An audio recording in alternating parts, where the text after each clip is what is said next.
Hi dreamers, welcome back to my channel Dream Draft where we learn, think, grow. In today's video we will learn about chapter 1 of class 10th, that is power sharing. And in last video we have learned about class 9th chapter 1 democracy. So democracy is very much linked to power sharing.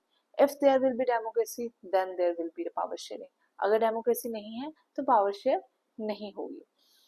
As we know that in democracy the power is divided. सबको एक एक ओहदा दिया जाता है, सबको एक एक काम दिया जाता है. Likewise there is power sharing. अगर पावर शेयर होगी तभी तो वो काम अच्छे से होगा. अगर हम एक जाने को काम करने को दे दें कि सारा काम तुमने ही करना है तो उसकी जो क्वालिटी है that will not be good. अगर हम एक पर्सन को पर्टिकुलर काम देते हैं and the other will be provided with other work और हम देखेंगे कि उनकी क्वालिटी बेटर है then the same person is doing both the works, तो इसमें डिफरेंस आता है. So let's understand with the bookish language and I will clear all your doubts with this. So but firstly हम देखेंगे what is power sharing. Power sharing means distributing power among different organs. जो कि मैंने अभी आपको बताया, जो different organs होते हैं गवर्नमेंट के, उनके साथ पावर को शेयर करना, दैट इज पावर शेयरिंग. जो पावर शेयरिंग है वो डिस्ट्रीब्यूशन होता है पावर का. ठीक है. Then level and group in a country. Country में अलग अलग ग्रुप्स और लेवल्स के जो और ऑर्गन्स होते हैं, ये तीनों चीजें मतलब ऑर्गन्स, लेवल्स एंड ग्रुप. इनमें कंट्री में जो ये ऑर्गन, लेवल एंड ग्रुप होते हैं उनमें जब हम पावर को शेयर कर देते हैं, प्रॉपरली डिस्ट्रीब्यूट कर देते हैं, उसको ही पावर शेयरिंग कहते हैं. अब ये इम्पोर्टेंट क्यों, एसेंशियल क्यों है? ये डेमोक्रेसी में, जैसे मैंने आपको बताया, without this democracy is not possible. तो डेमोक्रेसी में ये होते हैं. It is essential in democracy to prevent domination. Democracy में ये चीज क्यों होती है? क्योंकि एक ही पर्सन की डोमिनेंस ना हो, कंट्रोल ना हो. एक ही पर्सन सारी चीजों का कंट्रोल ना रखकर अगर एक ही पर्सन सारी चीजें कर रहा है then that will be dictatorship, क्योंकि वो ही सब कुछ कर रहा है. लेकिन ऐसा नहीं है. तो एंड इंश्योर पार्टिसिपेशन, इससे क्या होता है? सभी की पार्टिसिपेशन शो होते कि हाँ that we are participating with each other. So to understand this thing properly, let's come to two case studies which are mentioned in your book. That is, first is Belgium case study and the second is Sri Lankan case study. जो Belgium थी, it is a successful model of power sharing. मतलब power sharing का successful model है. If you want to understand power sharing properly, then Belgium is the best model of power sharing.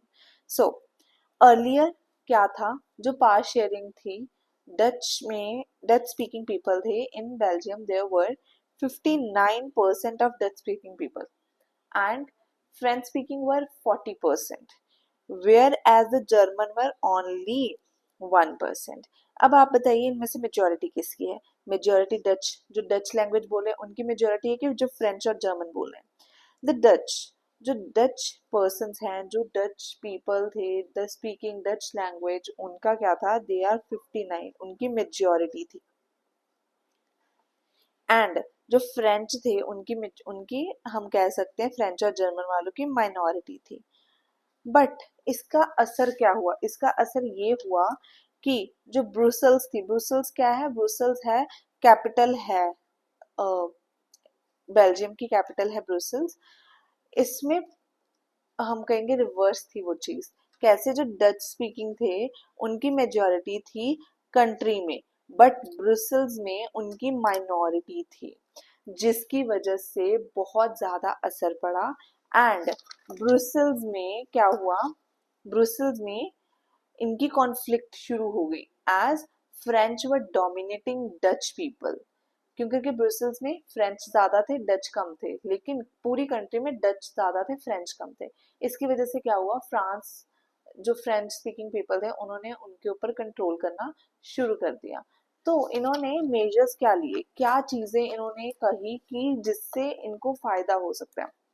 तो measures taken थे इन्होंने क्या किया, equal ministers to solve that issue कि किसी की मेजोरिटी किसी की माइनॉरिटी ना हो, किसी मेजोरिटी या माइनॉरिटी को फायदा ना हो, सभी चीजें बराबर हो। इन्होंने क्या किया, इक्वल मिनिस्टर्स रखे। मतलब जो बोथ ग्रुप्स थे, वाइल दे आर फ्रेंच और डच स्पीकिंग, दोनों के ग्रुप्स के मिनिस्टर्स बनाएंगे, इक्वल इक्वल मिनिस्टर्स बनाएंगे टू सॉल्व और resolve that issue. The second is state government. इन्होंने क्या किया, हर एक रीजन की स्टेट गवर्नमेंट बना दी। जहाँ पे डच ज्यादा थे उनकी एक स्टेट गवर्नमेंट बना दी, जहाँ पे फ्रेंच ज्यादा थे उनकी एक स्टेट गवर्नमेंट बना दी, but they haven't divided that. And I also want to mention that जो बेल्जियम थी वो बहुत ही छोटी कंट्री थी, मतलब हरियाणा से भी छोटी कंट्री थी वो। And only there were population, मतलब 1 करोड़, लिटिल ओवर, मतलब थोड़ी सी 1 करोड़ से ज्यादा होगी, इतनी सी पॉपुलेशन थी।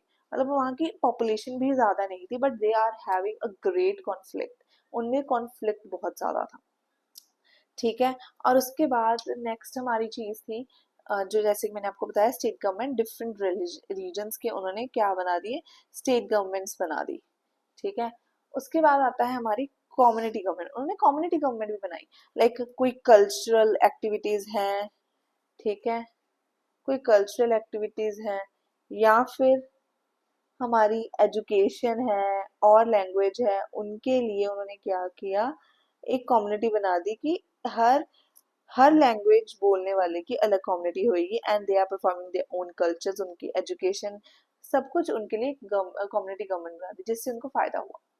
देन जो पार्ट थी, power shared at central and regional level, जो पार्ट थी वो सेंट्रल और रीजनल लेवल पे शेयर की गई, जिसकी वजह से उनको बहुत हेल्पफुल हुआ इन चीजों को हैंडल करने से। And come is that they have resolve the issue very well, कि उनके कोई इश्यूज ही और नहीं आए, उसकी वजह से उनकी पीसफुल एग्जिस्टेंस ओवर पीसफुल को एग्जिस्टेंस हो गई और नेशनल यूनिटी हो गई।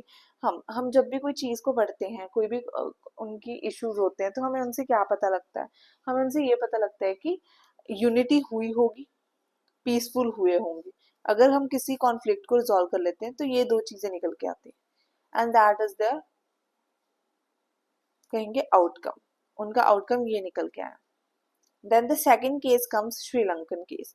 जो श्रीलंका था, उन्होंने क्या था, मेजोरिटेरियनिज्म था, मतलब वहां पे मेजोरिटी थी।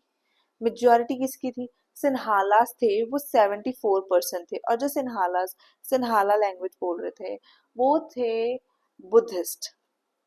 किस रिलीजन से बिलोंग करते थे, बुद्धिस्ट। और जो तमिल स्पीकिंग पीपल थे वो 18% थे, एंड दे वर हिंदूज।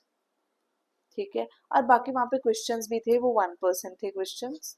ठीक है, तो वहां पे मेजोरिटेरियन पॉलिसी क्या थी, मतलब वहां पे मेजोरिटी पॉलिसीज क्या थी, किसके रिलेटेड थी मेजोरिटी पॉलिसी। सबसे पहले वहां पे तो था कि जो ऑफिशियल लैंग्वेज है वो हमारी होगी सिन्हालास। सिन्हाला को उन्होंने ऑफिशियल लैंग्वेज बना दिया, that was the great issue. पे जो ओनली ऑफिशियल लैंग्वेज थी वो था दिस रिगार्डिंग तमिल, मतलब उन्होंने सिन्हाला को 1956 में एक एक्ट पास हुआ था, जिसने क्या किया, रिकॉग्नाइज किया सिन्हाला को ऑफिशियल लैंग्वेज और तमिल को डिसरिगार्ड किया। जिसकी वजह से क्या हुआ, उन्होंने फेवर सिन्हालास को करते हुए सारी जो पोजीशंस है, यूनिवर्सिटी पोजीशंस होगी, जॉब्स होगी, सारे फायदे जो हो रहे थे, the only preference was given to Sinhalese.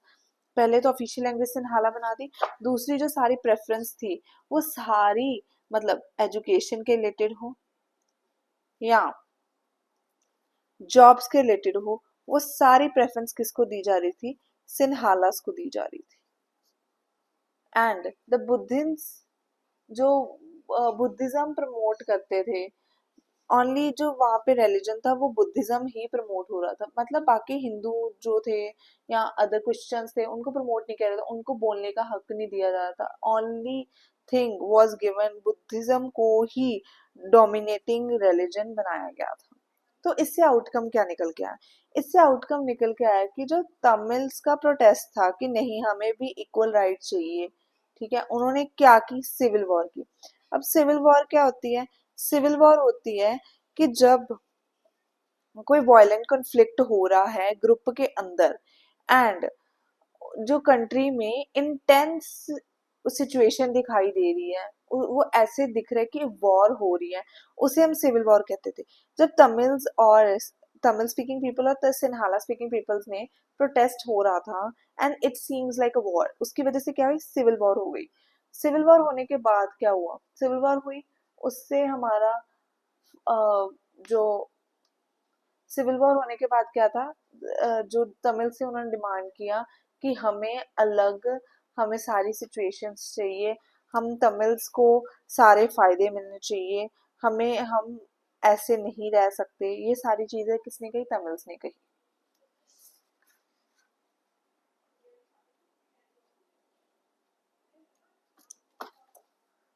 जो सिविल वॉर हुई, सिविल वॉर की वजह से क्या हुआ, बहुत से thousands of people on both communities has been killed, बहुत से लोगों को मारा गया।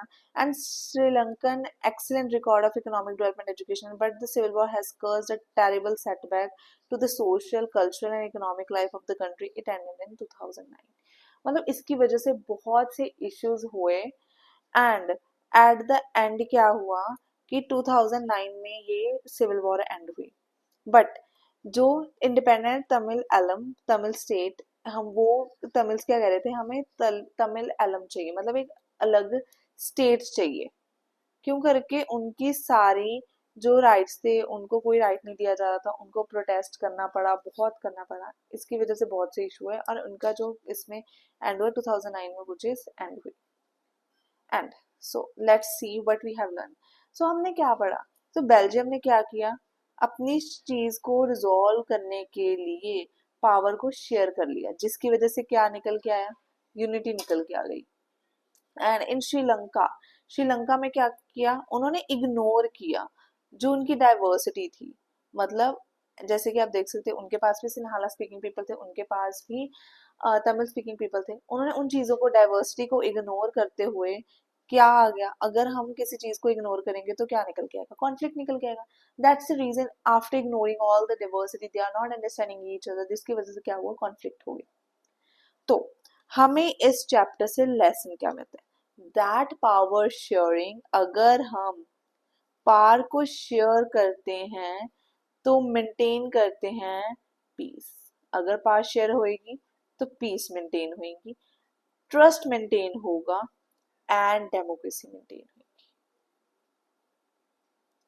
All these things will be maintained if power is shared, शांति रहेगी। So power sharing not just a choice, it's necessary in a democracy. This is what we get to know that.